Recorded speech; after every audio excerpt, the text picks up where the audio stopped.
Bom, pessoal, boa noite. Começando a aula de hoje, né? Só vou relembrar alguns conceitos que a gente viu ontem.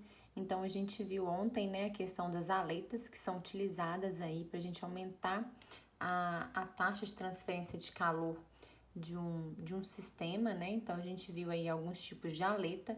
A gente falou das aletas aí uniformes e não uniformes, né?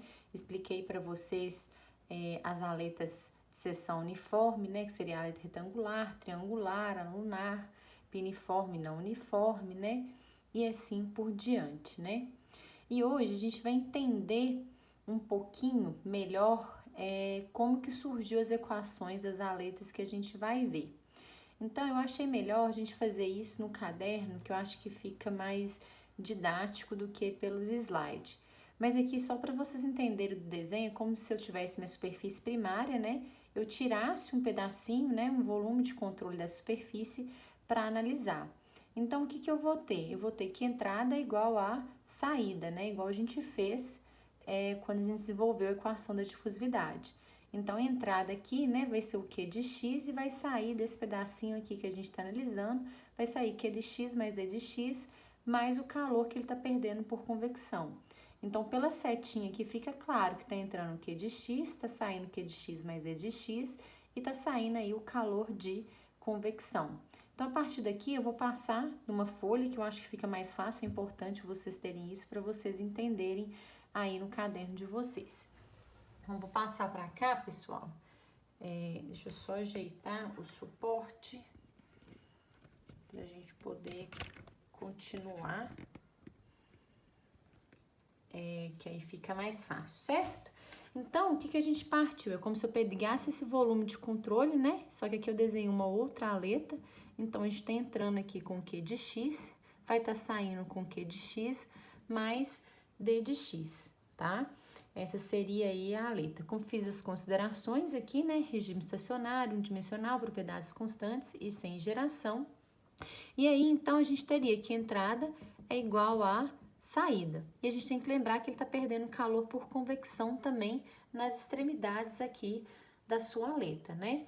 Então, eu teria que Q de x seria igual ao Q de x mais D de x, mais a variação aí que a gente tem, né, do calor por convecção, porque ele vai alterando também relacionado à área, né? Se a área é uniforme, ele vai perder uniformemente, mas se não for, ele não vai perder uniformemente, né? Então, a gente vai ter esse balanço aí. Resolvendo isso aqui, então, a gente vai ter que Q de x vai ser igual. A gente viu que Q de x mais D de x, né? Pela série de Taylor, vai ser Q de x, né? Mais a variação que teve em relação a Q de x, minha taxa de transferência de calor, né? No meu volume de controle de x, em relação à direção dx, que é a direção unidimensional que a gente está analisando. Então, a gente vai ter que dq mais a variação do calor aí de convecção. Então, esse e esse vão cortar, né? Então, a gente vai ter que zero vai ser igual o calor de x. O que é o Q de x? Ele está perdendo calor por condução. Então, eu vou substituir, né, o Q de x aqui, como a gente tem feito, pela lei de Fourier. O que vai ser esse Q de x pela lei de Fourier? Ele vai ser menos K, né, vezes a área, dt de dx, que a gente vai ter isso aí quando a gente substituir em relação a x, correto, pessoal? Mais a variação de convecção. O que é essa variação da convecção? Ela vai ser que a gente vai ter, que vai ser o H, que é o coeficiente convectivo, né? Vezes a variação dessa área que ele está perdendo calor. Então, vou colocar a área superficial, porque como a gente falou ontem, a gente falou muito que aqui depende de x, né? Do meu comprimento, para ele estar perdendo calor ao redor dessa aleta. Então, por isso que eu coloquei em termos aqui de variação, né? Vai ser a temperatura, né, da superfície menos a temperatura do fluido. A gente vai chegar aí nessa equação. E aqui, só lembrando que essa área é a área da seção transversal. Coloquei aqui a TR. O que vai ser a TR no meu desenho, que é a área da seção transversal? A área da seção transversal no meu desenho ela nada mais vai ser do que, quem que é o meu ATR? Vai ser W, né? Que ele vai estar aqui assim, ó, naquele outro desenho dá pra ver bem tranquilamente, que é a largura, opa, aqui não apareceu, né? E a espessura da minha aleta que é T, né? Porque a condução tá nesse sentido, né? Então, ele tá perdendo calor nesse sentido que eu chamei de X, né? X seria o meu comprimento, o W seria a largura dessa aleta e T a espessura. Então, o meu ATR seria W vezes T, tá? Isso que seria aí o meu ATR, correto?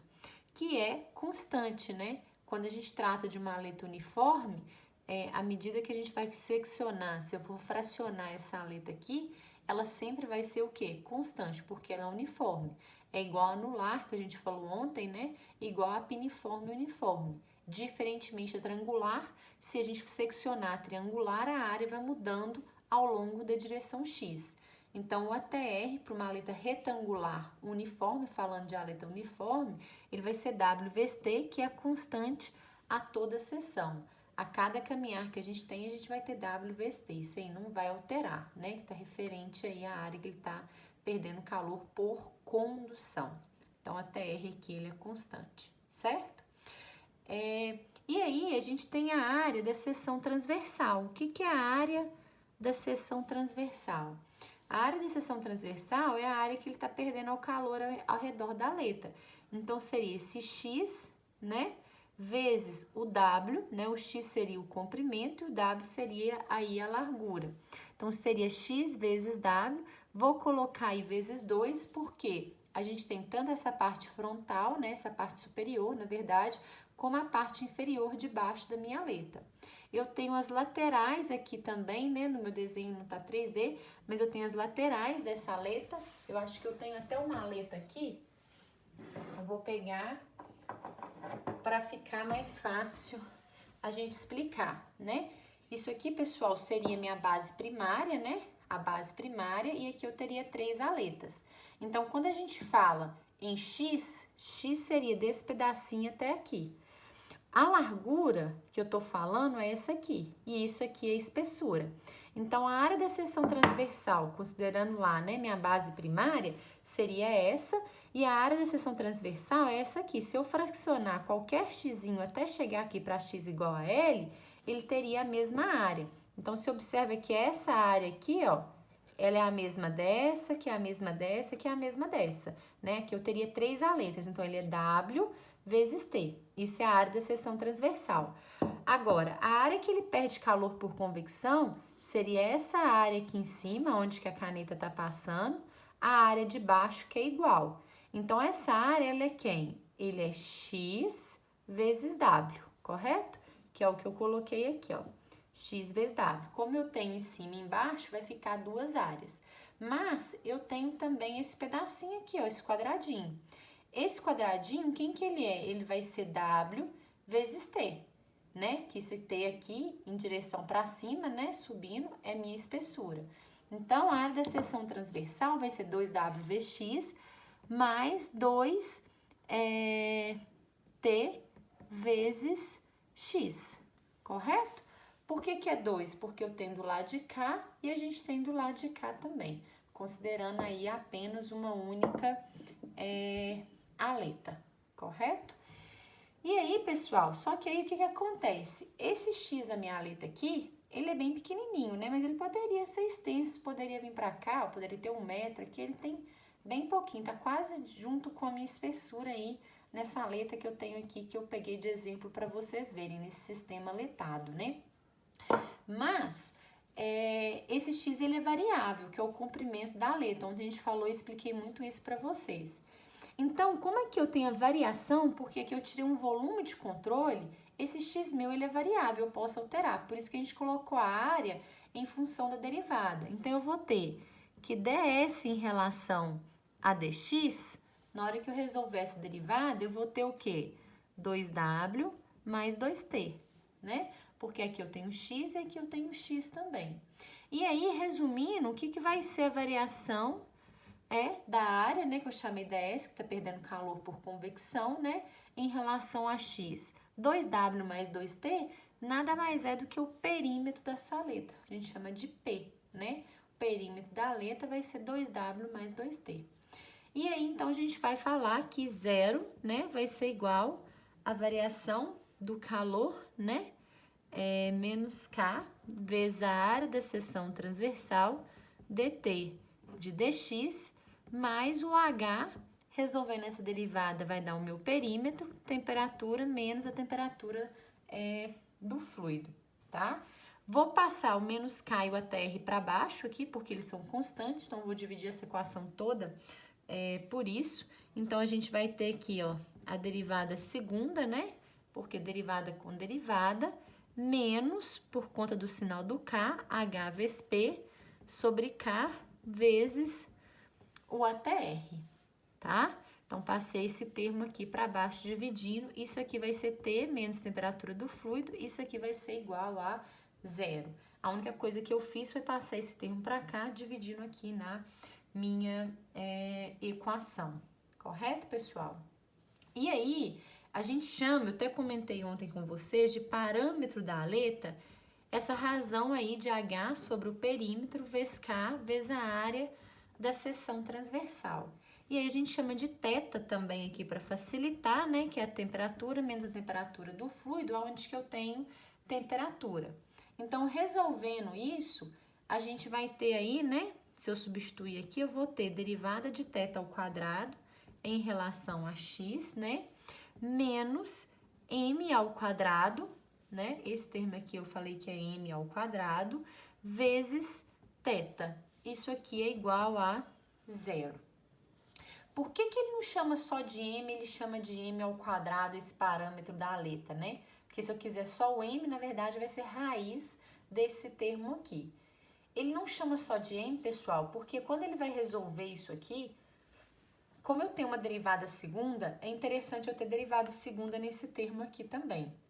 E aí, ele faz o mesmo processo que a gente faz para deduzir um perfil de temperatura, né? Para deduzir uma equação em função de x, que é o quê? Resolver a integral disso aqui, ele vai resolvendo a integral, ele vai me dando o quê? Uma constante. Lembrando que agora eu tenho θ e agora eu tenho θ, então eu vou integrar em relação a θ. Quando ele faz essa integral, né? Então, se a gente integrar, vou colocar aqui integrando, a gente tem uma solução geral, que a gente fala que é uma solução geral, que vai ser que θ de x vai ser igual a C1 exponencial de mx mais C2 exponencial de menos mx, tá? Então, a gente chega nessa equação aí. E aí, o seguinte, ele tem que fazer, se ele tem duas constantes, ele tem que fazer e colocar aí duas condições de contorno, né, que são extremamente importantes.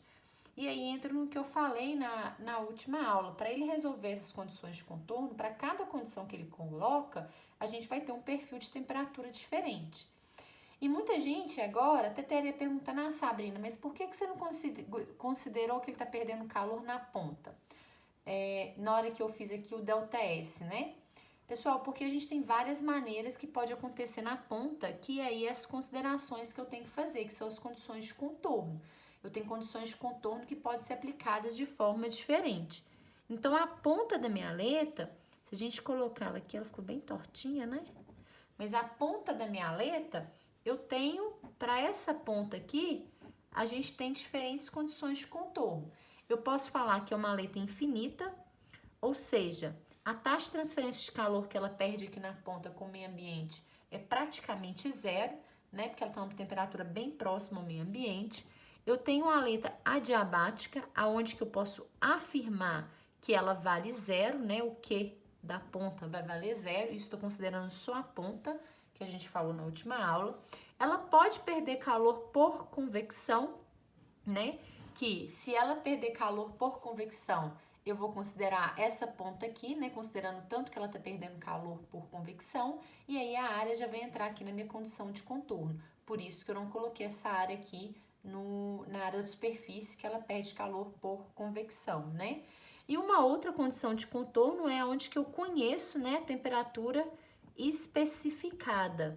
Ou seja, a gente conhece essa temperatura aí na ponta da sua aleta. É uma outra condição que a gente poderia ter.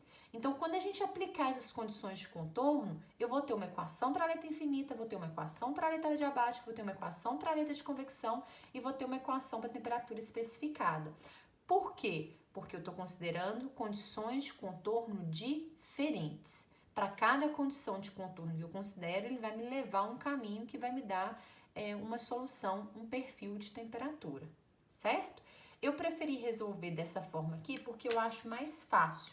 Vou voltar agora, vou levantar o suporte para a gente voltar aqui para o PowerPoint, só para a gente terminar de explicar ele. Então, o que ele faz é a mesma coisa que a gente fez. Ele pega lá, né, vou voltar aqui, só que ele não faz passo a passo. Então, ele faz Q de x mais D de x mais o D de convecção, aonde Q de x é o calor de convecção, o Q de x na variação dx do volume de controle que eu estou analisando vai ser pela série de Taylor, Q de x, dQ de x, né, D de x, né, vai ser isso. Depois ele vai juntar tudo, né, então ele vai cortar aquela parte, vou passar aqui para vocês. Ele tem um calor de convecção, igual eu falei para vocês, ele tem aí a variação da área da superfície, como eu falei que a gente tem essa variação, e aí ele vai chegar naquela equação que a gente chegou, onde que a gente vai ter que o K, ele já passou o K aqui para baixo, depois ele vai passar o ATR também, o D em relação a X, né, variação da área superficial em relação a X que a gente fez, vai me dar o perímetro, né? Aqui ele faz a mesma coisa, né, só que é uma forma mais complicada de substituição das equações anteriores. Esse aqui é o caminho que a gente tomou, que a gente fez, tá igualzinho a nossa equação lá, que eu expliquei passo a passo para vocês. Então, aqui ele tá dando exemplo de duas aletas, né? Uma aleta uniforme, que é a aleta que eu dei, em que o perímetro vai ser o 2W vezes T, né? Que eu tenho 2W, e aqui eu tenho T, que é a ponta da aleta. E aí eu tenho que a área da seção transversal é essa aqui, ó. Que ele tá perdendo calor por condução nessa direção. Então, ele tá perdendo calor por condução na direção X, que é o que ele tá considerando. Então, ela é uniforme, ela é W vezes T. Aqui eu teria o mesmo exemplo, uma aleta piniforme, né?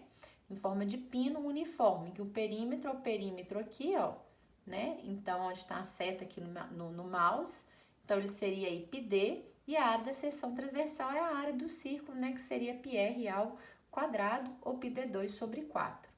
Então, voltando para aquela equação, ele achou aí também a derivada segunda, né? Na hora que ele fez a variação da área superficial por convecção dx, ele achou o perímetro também, que é 2W sobre T, e vai achar exatamente aquilo que a gente achou lá, né? Ele vai falar que θ é T de x menos T infinito, o M, que é conhecido como parâmetro da aleta, é o H, vezes o perímetro, vezes o K, vezes a área da seção transversal, né? E aí ele vai achar esse perfil aqui, que ele vai ter que integrar. Como a gente tem duas derivadas, ele vai achar duas constantes, né? Então, aqui ele achou aquele perfil, na hora que ele integrou, as constantes devido às duas derivadas que a gente tem. E aí, ele fez a condição de contorno 1 e as condições de contorno 2. A condição de contorno 1 é uma condição padrão que a gente usa, que a gente fala que para x igual a zero, ele é igual à temperatura da base primária. O que significa isso? Vou até voltar aqui. Isso aqui é minha base primária, correto? Então, para o meu x aqui igual a zero, a temperatura dele é a mesma da base primária, né, pessoal? Ele não vai mudar, não tem como ele alterar que é a base que a aleta foi colocada. Então, essa é a condição que ele sempre mantém aí intercalada com outra. Então, ele faz, por exemplo, essa C1 com essa C2, ele faz C1 com essa B, faz C1 com essa C, C1 com essa D. E aí entra nos 4 casos que a gente falou, em que essa aleta ela pode perder calor por convecção, na ponta ela pode ser adiabática, eu posso conhecer a temperatura dela na ponta, caso o exercício me fala, e ela pode ser extremamente longa. Esse valor de ml aqui a gente vai ver no exercício, a gente vai comprovar esse valor para vocês na próxima aula. E aí, quando ele resolve esse perfil que eu tenho, né, resolvendo aí para achar C1 e C2, para a gente achar o perfil de temperatura em relação ao X, a gente entra nesse quadro que eu falei para vocês da última aula, né?